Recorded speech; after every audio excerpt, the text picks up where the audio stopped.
mahusay na doktor at magiting na ama. Siya si Dr. Jen Linus UC. Halika't samahan niyo kung alamin ang kanyang tunay na buhay at tunay na kwento.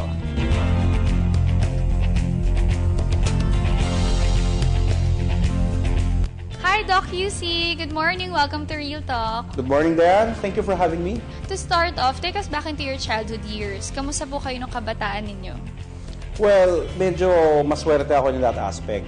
Kasi I come from a family of, at least one doctor. My grandfather was a general practitioner sa Binondo. He had a clinic in Lavizares Street, which is a shame kasi pag tinan mo yung tsura ng street niya, parang ang pangit na. I remember distinctly nung araw nung nandun ako. Hindi naman siya malinis talaga, pero it was very busy, was very happy. Lahat ng vendor nandun, lahat ng klaseng pagkain natikman ko doon. Yung tatay ko, nung grade 4 ako, summer, dinala ako sa ospital, sa PGH, Philippine General Hospital. Noong panahon na yun, medyo maluwag pa ang rules, ano. Imagine mo, itong doktor na ito, sasama yung kanyang 10-year-old na anak sa loob ng operating room. Tapos pinagbihis ako ng scrub suit, nakita ko may operasyon siya, urologist din siya. Ang inoperahan niya, kidney stone.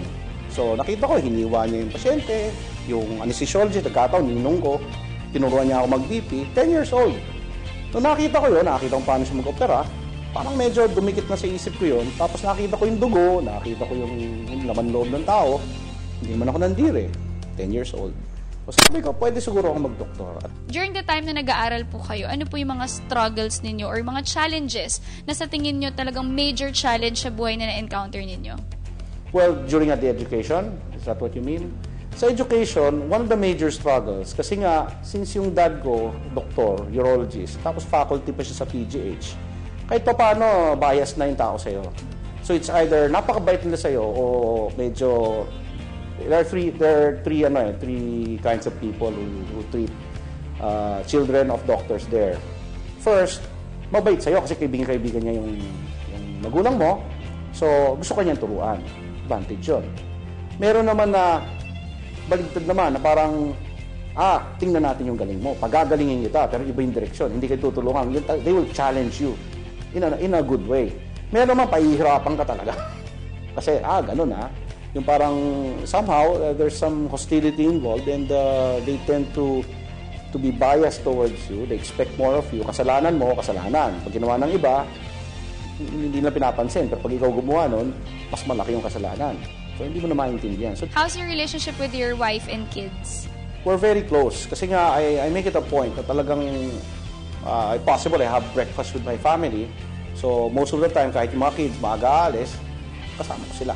I try to get home to have dinner with my kids. Minsan nga, susunduin ko pa, kakain ko sa labas. So, sa akin, it's very important that you, at the very least dinner, tama yung sa TV yung nakita ko, pag kumakain kayo ng sabay ng pamilya mo, mas maganda yon because you talk about your day, may problema, you tend to be more open pag magkasama kayo sa dinner.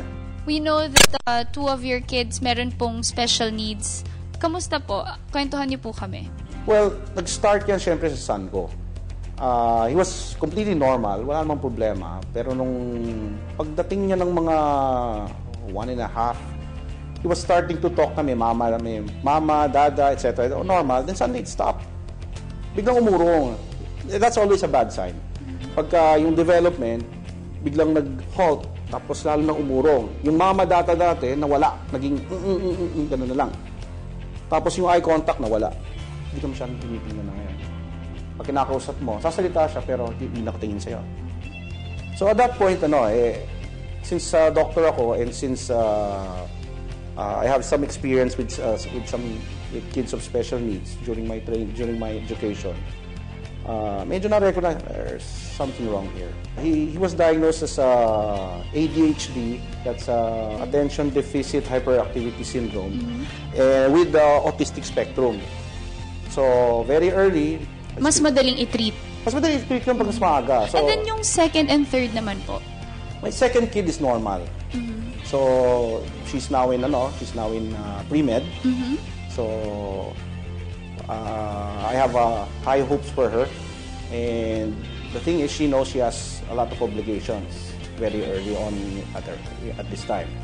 Yung third ko, special kid din yun. Iba naman yung diagnosis nito. She was first diagnosed as a global developmental delay with apraxia. So delayed ang kanyang maturity ng mind niya, and at the same time apraxic, which basically means she can't talk. More specifically, that means what's in here hindi lumalabas dito. She's actually quite normal pagdating sa ugali, naughtiness. Yung batang-bata talaga. I mean, normal emotions, lambing, etc. How old is she right now? Ngayon, she's 15 years old. Pero hindi niya mailabas. Ganun din yung pagpasok. So, ang hirap mag-communicate sa kanya. Nung nalaman niyo pong mag-asawa na ganito po yung sitwasyon ninyo, ano pong naging reaction ninyo? Paano niyo po ito na-take? Well, ano lang yan eh. Basically, it's acceptance lang eh. Being religious also, being Catholic, ano rin yan eh. Parang, you just accept it. It's considered a gift from God. Parang ganun lang eh. Kasalanan ko ba? Kasalanan ba ng wife ko? It's no one's fault. God's fault? It's no one's fault. It just is. It just is. Wag mo nang sisihin. Besides, thinking of why this happened isn't productive. That's the way to solve problems. Nung nagsisimula pa po kayo mag-asawa, alam natin na marami po kayong pangarap sa mga anak po ninyo. Nung nalaman nyo na ganito yung nangyari o yung sitwasyon, nagbago po ba? Well, for one thing, marami tuloy kayong mga iniisip na plano nung araw na hindi nyo na magagawa ngayon. So, for example, kung let's say ang balak ninyo lahat ng mga anak mo magdodoktor, sabi niyo, hindi na pwede yun. Yung sa anak ko, kasi I have a boy and 2 girls. Ateneo graduate ako. So, one of the little things na iniisip ko noon, ay, nako, sa Ateneo pa-aaralin ito. Suddenly, hindi na pwede yun. Kasi special school na siya ngayon. Hindi na pwede yun. You just accept it. Sorry. Doc, we all know mahirap yung ganitong klase ng sitwasyon. Pero in the future, kung wala na po kayo ng asawa ninyo, meron na po ba kayo na plano para sa mga kids ninyo? At least I have one daughter who's basically normal. We sort of ingrained to her na you're going to have to take care of them. It may seem unfair, pero it is what it is. Gaya na sabi ko kanina, binigay sa'yo ng Diyos yan. Wala kang sisisihin. Wala kang masisisi dyan eh. Ganun din siya. But as long as buhay kami, we will help you and give you the resources to make sure that all the three of you have a good future. So pag-aaralin ka namin. So tuloy yung middle child kong yan, lahat ng gusto niya, bibigay namin. As much as possible. As long as syempre hindi, within reason naman. And ang gusto ko sa kanya, she's very responsible. Sa Miriam, lahat sila naka-cellphone, di ba? Lahat sila naka-prepaid. Naka-postpaid yung anak ko. Bakit? Ayokong mawalan ng load yan pag may emergency. Pero she's responsible enough to know na about minutong gamitin mo yan, binabayaran. And hindi niya inaabuso. Bibigyan ng credit card yan. Iba, tatakot na bigyan mo credit card yung teenager mo. Mawaldasin yan. Eh siya hindi. Ako, kampante ako sa kanya. She's now she has a dorm. Sa may school. College siya. Mag-isa lang siya doon. Babae. Natatakot ko baka mag-uwi siya ng lalaki. Hindi. Kilalang kilala namin yan. Hindi niya gagawin yan. Minsan nga sobrang nga yung pagka-open niya sa amin eh. Because we're also open to her. Yun importante. Your kids will be open to you if you're open to them. And treat them like adults early. Don't treat them like kids. Talk to them like adults. And they will at least mature faster and see the world as adults faster.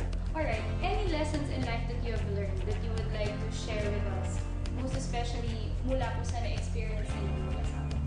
Well, for one thing, life is complicated, as it is.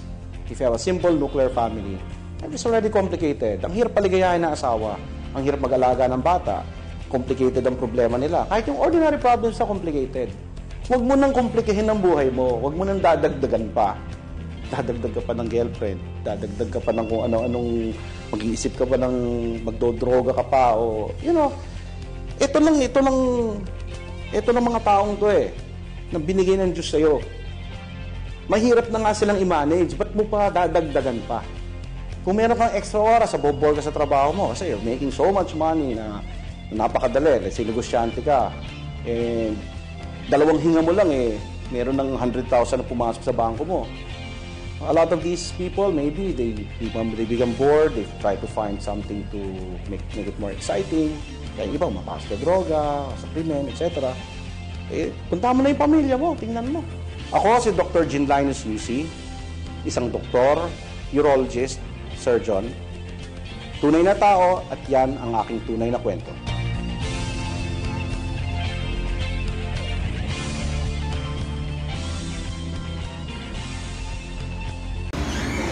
Ako po si Cathy San Gabriel. Subscribe na sa PTV YouTube channel. I-click lang po ang subscribe button.